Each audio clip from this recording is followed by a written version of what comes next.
Diego, welcome to the show. Thank you for joining me today. Thank you for having me. And we're here to talk about an app you created. But before we get into that, can we go back to how you were introduced to diabetes or how things started for you?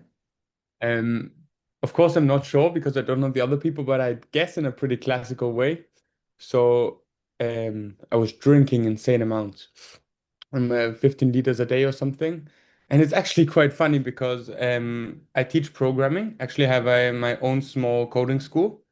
In the village where I live, we have about 30 students each summer, and so it's a summer camp type.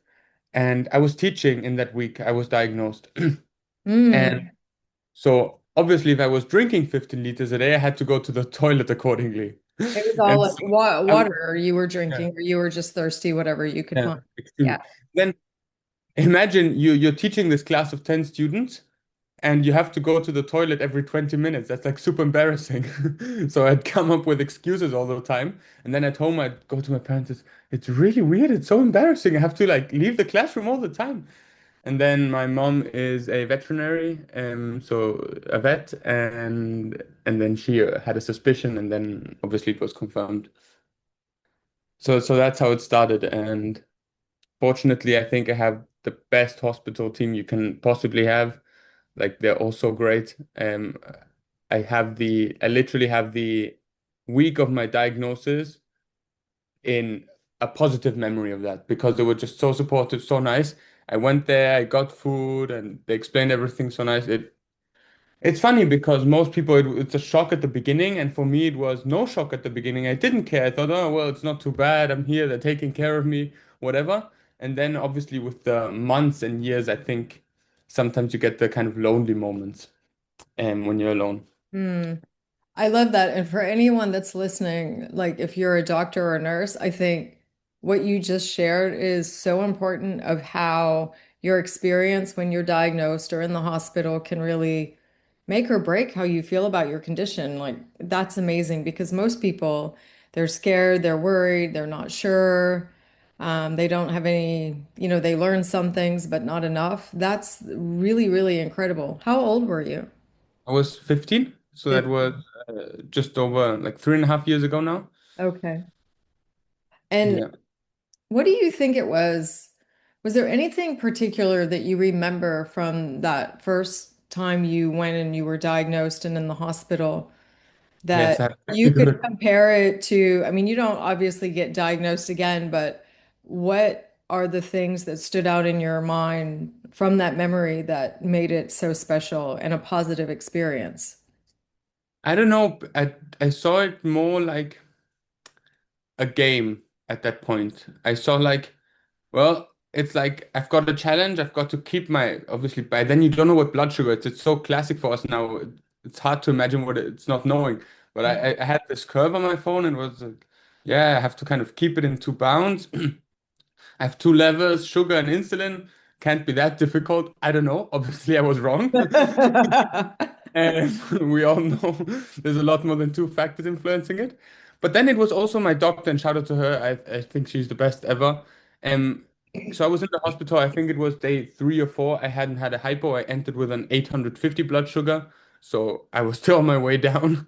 Wow, 850. And yeah, it's crazy. The doctors couldn't believe I was thinking. Mhm. But then what my doctor, and she's like the boss at the hospital, so she has the authorities to say something like this, had instructed the nurse to bolus for too much for the food.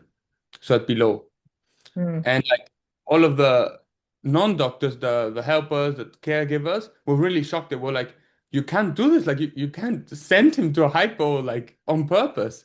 And the Mm. doctor was like, of course, he has to experience it. It's not horrible. And it's something you'll have to live through many, many times in your life. And I think it's best to learn about it in a controlled environment and kind of treat it a bit as a game. You see, oh, your curve is going down, you feel something, and you eat something. And that kind of took the big scare away because if I just had heard, oh, that's horrible, you have to be so scared of that, it can kill you, I think it's a different attitude than saying, oh, well, now I'm low, now I eat sugar, and I was good again. So that was a really. I met a doctor who told me that when early on in his training, excuse me, they used to teach people to manage hypos in this way. While they were still in the hospital, they would give them too much insulin to induce a hypo so they would know how to behave. I mean, not behave, but how to treat it. To react, yeah. And then this was in the US, and of course they stopped because the liability, medical liability is a big thing, and God forbid if something goes wrong, Yeah. then it can legally be a problem. But I haven't heard of anyone actually experiencing that after the doctor told me that this used to happen quite a lot. So, how interesting, because yes, they are scary. I remember the first time my son was diagnosed at 18 months old, and I remember the first major hypo he had, and it was terrifying. Of course, I saw him go blue, and he was like 3 or 4 years old, so it was a different kind of situation, but Crazy. it's frightening. Even the mild hypos are frightening in the beginning. So, And wow. my first one, it was at home after 1 or 2 weeks. I was, I think, at 35. Oh, yeah. My parents called the hospital like, "Hey, he's at 35. Is there anything else we can do apart from giving him sugar? Maybe prepare an ambulance. We don't know." Yeah. Yeah. Yeah, that's a good time to call the hospital, 35. Or did they have glucagon? Do you have glucagon? Yeah, yeah. I've Yeah. got the Baqsimi, the Oh, yellow yeah, one. Baqsimi, the inhalable one. We have that here now too. Yeah, Um, but it ran out at pharmacy, so you can't get it anymore. So I've got one more, but you it's have the supposed. injectable one then if you Yeah. run out? Okay, that's good. Good, good. And the other thing I think that made it, I actually started building my first app in the hospital.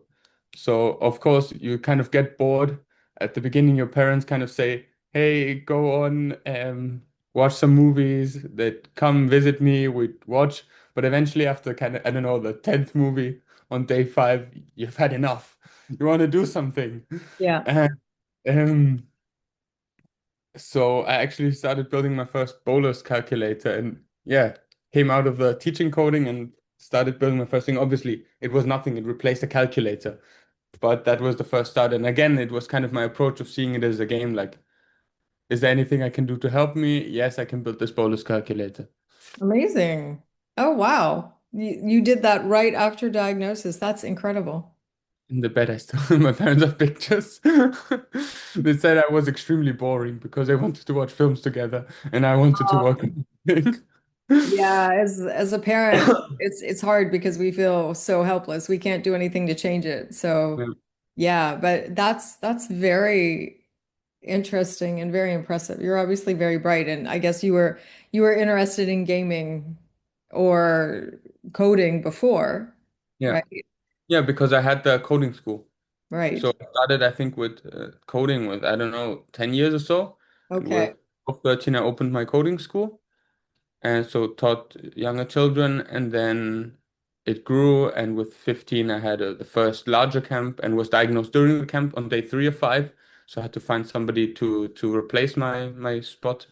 And then I continued coding in the hospital bed. Wow.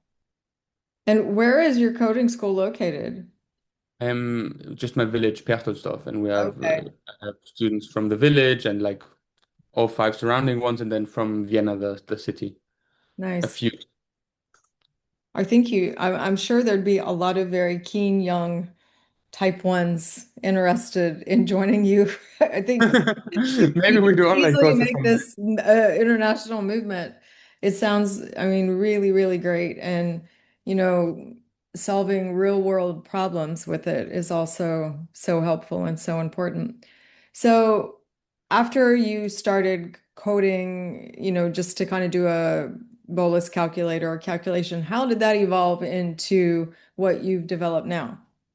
So actually, it didn't develop. I started new, and so the experience I had, I was doing quite well with my diabetes. I managed it well. I was still, I think, during the first year, never had like a real sadness moment, the ones where you feel real alone with diabetes. And so my doctor gave me a call one day and said, "Hey, at the hospital, I speak Spanish because my mom, she's from Peru." And so she said, "Hey, we've got some people from Venezuela here, and we don't have the staff to translate and I don't speak Spanish. Wow. How about you tag along and help them with the pump onboarding, kind of translate what I say, add your own experience, etc. And so I went, and that kind of grew into a whole me helping other type 1 diabetics who were newly diagnosed, or type 1 diabetics who were diagnosed but were managing it poorly and then kind of started from zero. So when here at my hospital, if you're doing really poorly, they kind of train you again.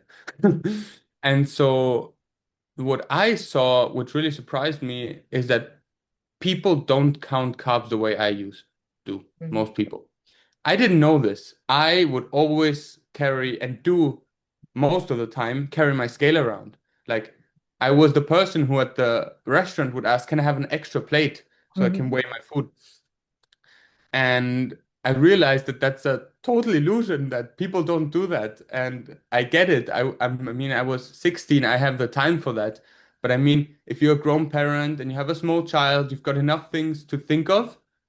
Bringing a scale might not be top priority list right now, or might not be feasible, or simply you want to live a more normal life and you don't want to like kind of have diabetes have that impact on you. And so I kind of saw this problem and it felt so unfair seeing people having no chance because I mean if your carbs are off by 30, 40, 50%, like what your carb ratios can be right, your bolus time can be right. I mean, you have no chance. And so I did that. I was thinking about that and I did nothing for a little bit. And then I graduated from high school last May. Congratulations. So thank you. And that was about the time that Google DeepMind in London brought out the first image recognition software that Hmm. worked reliably. So basically, the part of my app that says, this is an apple, or this is whatever. And I had the idea of combining my coding knowledge, which I knew I could create a 3D scan. I knew I could do this. There was just no benefit to it in the past, with that new Google software, to create this product I created. And essentially, I haven't said it explicitly yet.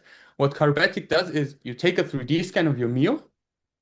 It uses that 3D scan to determine dimensions as good as possible, turn that into a volume, multiply that with density to get a weight, and then multiplied weight with the carb percentage to get the carb content.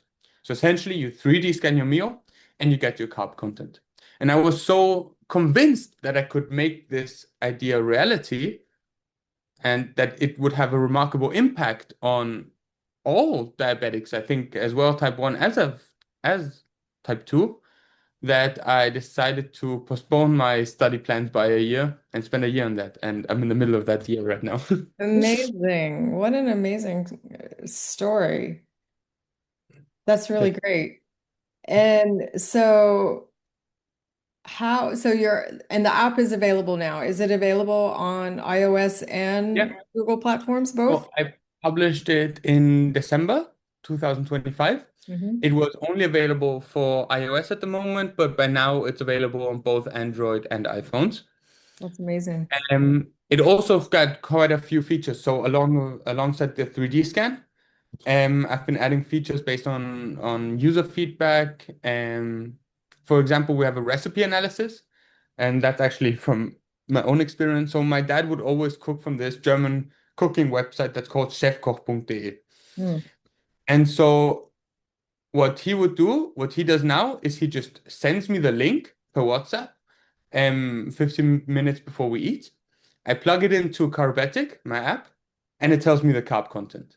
Wow. It's absolutely amazing because it just saves me time. I don't have to do the math myself, switch tabs around, do that stuff. My mom usually cooks from a cookbook, a Jamie Oliver cookbook. And so I added another feature that helped me and I hope many others too, where I can just take a picture of the cookbook page and it gives me the carbs. And another feature, there's a voice mode, so you can essentially just dictate what you're gonna eat. So if I have dirty hands, I put the phone on my table and on the kitchen table, and while I'm putting stuff into my bowl, I just kind of dictate what I'm eating. 200 grams strawberries, one small apple, one large banana, I don't know, whatever. So those are the main new features there now. That's amazing. So the picture from the cookbooks, it's like it looks at the recipe or a photo of the finished product. And no, the picture of the cookbook is a recipe. Okay. Okay. And so if you'd be taking the finished product, you'd be using the 3D scan feature. Because obviously, if you're taking a picture of the recipe, it can be 100% exact Hmm. because essentially it's just taking Right. the effort away. While if you're doing a 3D scan, obviously there's a chance of error, there's a variability because the 3D scan isn't 100% exact. And I want to be really transparent there. Hmm. While the recipe analysis are just taking your job away, like the effort and just making life easier, the 3D scan does have an inherent variability and uncertainty is That's really, associated. yeah, that's great. There's been some websites in the past I've used for recipe development, and I've had to go back because oftentimes, I would say back then, a good 30% of the times, the macros, which included the carbs, were like way off. I'm like, that can't be. How can it be? Yeah, so to have something more accurate is amazing, and in an app too. Wonderful. And how does it recognize, and maybe this is something you're still developing, when it comes to foods, is it more like Austrian foods, or you mentioned Jamie Oliver's cookbook, is it more European foods, or if I put an Arabic or Indian recipe in Everything, it, everything? Because in everything. this part of the world where I'm based, we Yeah. really struggle, or a lot of families struggle with traditional Arabic foods, sometimes Indian foods and other things. That's really fantastic. No, no, literally everything. Because what my revolution was the 3D scan. So the value I added was that it says this is this has this weight. And then from there on, it just uses a food database. And so if in the internet you find that I'm not that well in international cuisine, but that this specific type of food has this percentage of carbohydrates, then of course it will manage. Nice. And of course in the recipe, if it says there and it's if it's anywhere on the internet, it will use that. You will find it. And another feature that I quite like, and there's a cool story to that too. I was at my grandmother's house. She lives in a city 2 hours from Vienna, and we went there. And always when we arrive, she creates this delicious dessert, and it uses kind of raspberries and some milk products. I don't know which. It's her secret formula. And then, since I have diabetes, she's really nice and does it with sweeteners. She replaced all the sugar with sweeteners. And so, as I always do, I took out my app, did a 3D scan, and the app said, I don't know, 54 grams of carbs. And I was like, no, no way this is accurate. And then I realized, of course it's wrong, because if you see a dessert with raspberries and milk products and it looks kind of like a, well, a dessert, the app will expect it to have sugar, Mm-hmm. just like Yep. anybody would. Yep. And so I realized that that's a big problem because there's not a like extra level of context behind what it can see. And so I added a feature where you can add information, anything you want. So for example, this uses sweeteners, no sugar, and it will consider that in its response. Or I had the request to add gluten-free. You can just add, hey, this uses gluten-free products. Um, so kind of consider that too when creating the response. Or you can add anything else. So if you know if the app has having trouble recognizing this specific type of rice, you can just enter that and it'll know. So that's a pretty cool feature, I think. Yeah, it is. It is. That's very cool. Wow. So, and then you started in December, and how have you found then since that and having people, put in more information into the app? Are there other new features that you are planning? If you're not able to talk about them now, that's okay too.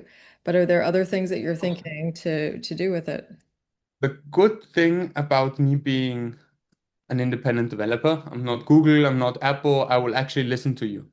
So Ah, if somebody texts me a message, I won't just answer a predefined response, but I actually think about it. And so most of the features are actually ideas from other users. And so 2 days ago, I actually had the request that my app has a switch to Hmm. show net carbs or total carbs.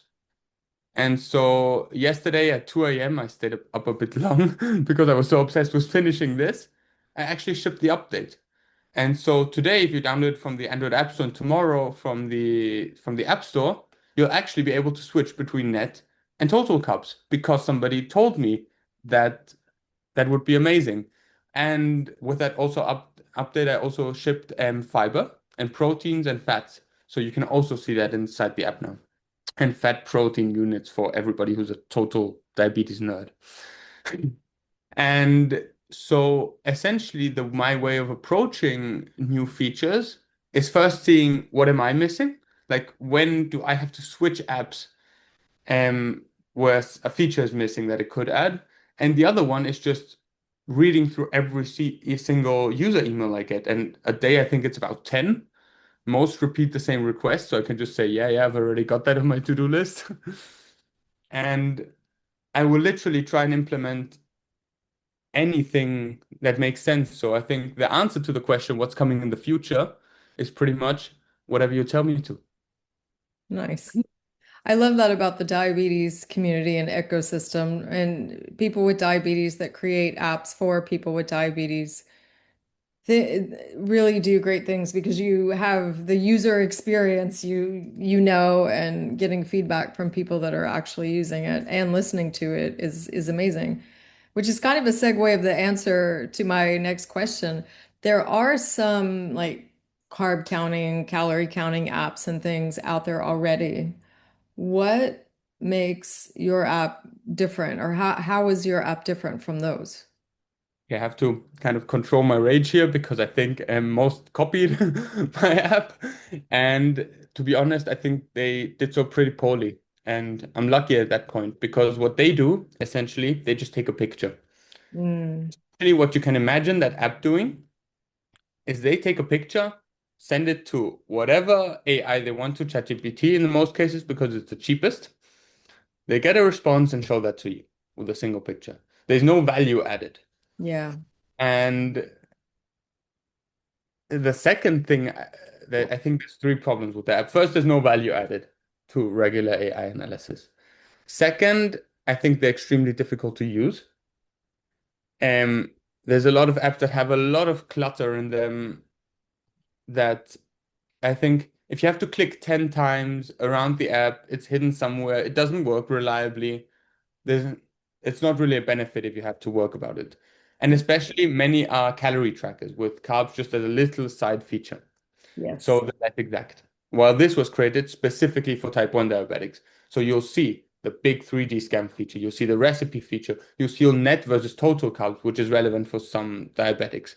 Mhm. And I think what is really relevant, you see a breakdown. So you can actually double check that it makes sense. And then the third, I think, major difference is they're bloody expensive. So I think it's a pretty bad combination having a worse product and having double the price that I have. Yeah, I've seen that in a few apps for other things, and they use like AI is all the rage for everyone right now, and people are excited about it, but they're not realizing it's an enabler and it's not like the end experience. And there's so much to build on, and if you're only using that, then you're missing a lot of information. So that's Yeah. good that you've taken it a step further. And I think, I don't know, but I think with, not looked up the price, um, um, in other countries yet, I know it for quite a few, but in the US it costs $4.50 a month. In Hmm. Europe, 4 euros and 50 cents, Yep. which if you set it relative is significantly less than a cappuccino at Starbucks. Yes. Yeah, it is.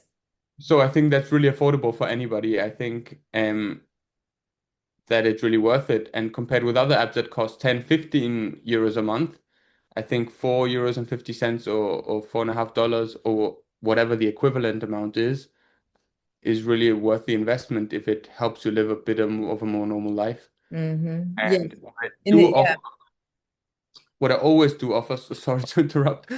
Just want to finish this before I forget.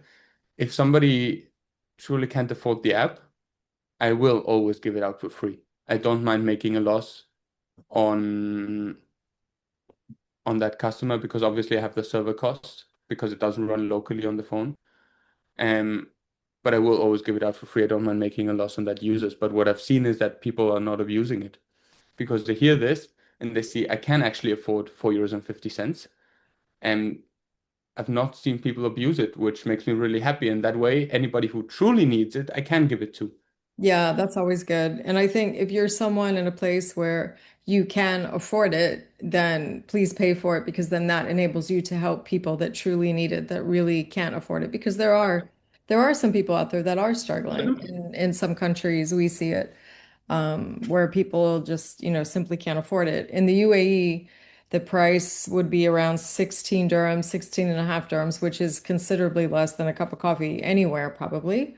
And a very reasonable charge for what you get because, like you said, compared to other apps and other things that I've seen, and for the most part, for myself, when I've used other kind of carb counting apps or health apps or different things, they're either really messy, really confusing. It requires a lot of work on my part, and they're very expensive. Value for money, they're at least double this, if not more, and you're not getting as much. What I don't do is I don't spend on marketing. I Mm. rely fully on word of mouth and doctors recommending it. And I must say it's working. I see doctors seeing 4.50 euros is absolutely reasonable and it's better than other apps significantly, and they're recommending it to patients. I've also seen Facebook groups, immense feedback about people saying how much they like it. And that way I don't have to spend on marketing because if I would, I'd have to Mm. double the price at least. I mean, I tried it out with 50 euros, um, and it got me 6 downloads. A single person that downloaded actually used it. So I Mm. threw out money out of the window for absolutely nothing. Yeah. And now imagine how much I'd have to spend if I actually want to get users and how much more I would have to charge for the active users. And I just don't see a point. I'd much rather have happy customers paying as little as possible and Mhm. recommending it to 5 friends, writing in a Facebook group. And so everybody listening, if you like it and use it, write a single post. It helps me so much and helps keep the price as affordable as it is. Wonderful. I love that. So, what were you planning to study, or what are you planning after this year off? What is it? I don't want to make assumptions, but what is No, it that? no, go ahead. And interestingly, it's not coding. Okay. I mean, I did enjoy it now, but I think I enjoyed the math part more. Okay. But I think my true passion is at engineering. So I would have really liked to study biomedical engineering. Hmm. Um, I actually applied to all of the Ivy Leagues. Unfortunately, I did get an interview for Stanford I also Imperial in London. Unfortunately, I did not make it into any one of these, despite having full marks on every single literal exam I took. Um, but so now the plan is to study mechanical engineering, which was my always my second option at Vienna. And then as a master's, I'm eyeing biomedical engineering, which I think is a really cool intersection because you have the human body on the one side, which I've Yeah. always really loved, biology, chemistry, etc. And on the other side, you have both the combination of coding and actual hardware. So like kind of my dream would be to create a Dexcom type device, a Hmm. CGM. I think it's so amazing how this little thing kind of connects hardware with human body and does so well and has such a big impact on humans, on us type ones. Yeah, it really does. And I think mechanical engineering existed before biomedical engineering was a degree or a thing. So it's a good segue. But I think for any university that didn't take you, that's their loss because you're going to do amazing things no matter what. Thanks so You're much. already doing amazing things, so there's that. And so how has it been? I want to segue back to after diagnosis, being, a teenager, you found it as a thing you could gamify or a challenge you were up to. But did you ever find having, diabetes to be a challenge? Too much of Yes. a challenge? You just didn't want it anymore? I think anybody who answers no to this question is lying, um, or not quite honest with themselves. For me, it was never really the management. It's just I think the biggest negative impact you have is feeling alone sometimes with it. I think, like with everything, as long as you're doing it kind of in a group, in a team, it's totally okay. Like people don't complain about having to brush their teeth every morning. Mhm. People don't complain about so many things we humans have to do because everybody has to do it. And you see everybody doing it and you do it together.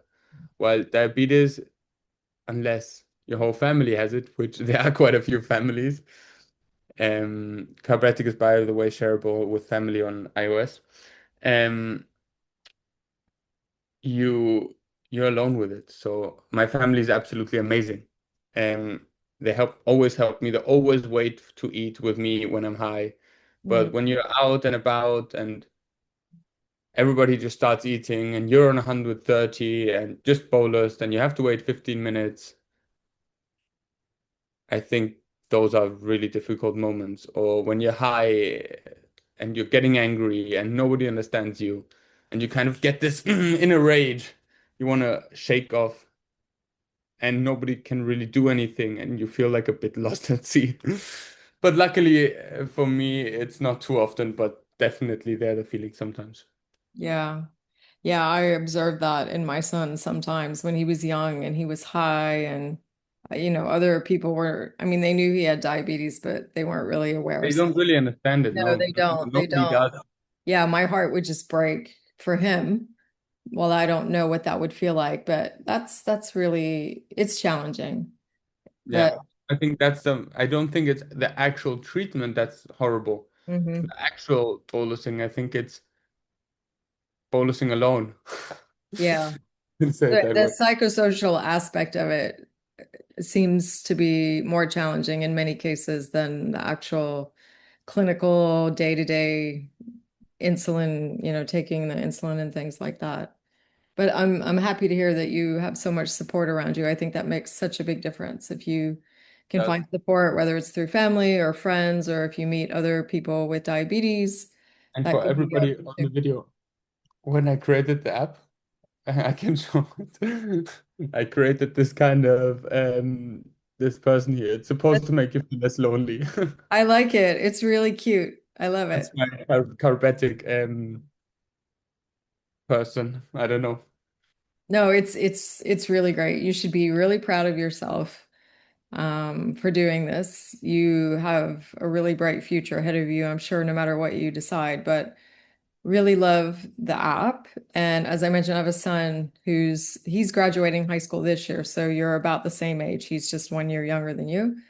And I will get him to download it. And there's a few other people I know, and I've shared it within our groups as well. But for people that are listening, if you go to, and the links will be in the show notes and everywhere, if you go and you download the app and you use the code DIAPOINT, you will get 1 month free to Yeah, try.